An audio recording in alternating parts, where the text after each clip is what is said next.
ভেনেজুয়েলায় আবারও মার্কিন হস্তক্ষেপের হুমকি দিয়েছেন প্রেসিডেন্ট ডোনাল্ড ট্রাম্প। তিনি বলেছেন, যদি বর্তমান ভারপ্রাপ্ত প্রেসিডেন্ট দেলসি রদ্রিগুয়েজ বা তার সরকার যুক্তরাষ্ট্রের সঙ্গে সহযোগিতা না করে, তাহলে দেশটিতে আবারও সামরিক অভিযান চালানো হতে পারে। ট্রাম্পের কথায় সম্ভাব্য এই অভিযান আগের চেয়ে আরও ভয়াবহ হবে। ট্রাম্প বলেন, যা করা উচিত তা যদি তারা না করে তাহলে মূল্য দিতে হবে। এমন পরিস্থিতির জন্য আমরা সম্পূর্ণ প্রস্তুত। তিনি আরও আশা প্রকাশ করেন যে নতুন প্রশাসন যুক্তরাষ্ট্রের সঙ্গে সহযোগিতা করবে এবং সময়মতো ভেনেজুয়েলায় নির্বাচন অনুষ্ঠিত হবে। ট্রাম্প স্পষ্ট করেন, যুক্তরাষ্ট্রের অবস্থান অপরিবর্তিত। তার ভাষায়, আমাদের লক্ষ্য ভেনেজুয়েলার তেল ও অন্যান্য সম্পদের উপর পূর্ণ নিয়ন্ত্রণ। আমরা অনড়।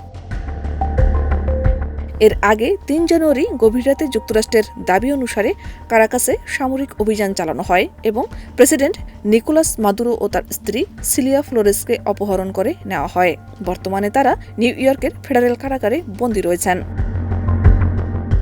ট্রাম্প বলেন, মাদুরো অপসারণ ভেনেজুয়েলার পুনর্গঠন ও দেশকে আগের চেয়ে খারাপ অবস্থায় যাওয়া থেকে রক্ষা করার উদ্দেশ্যে হয়েছে। তিনি বলেন, শেষ পর্যন্ত যা হয়েছে তা দেশটির পক্ষে ভালোই হয়েছে।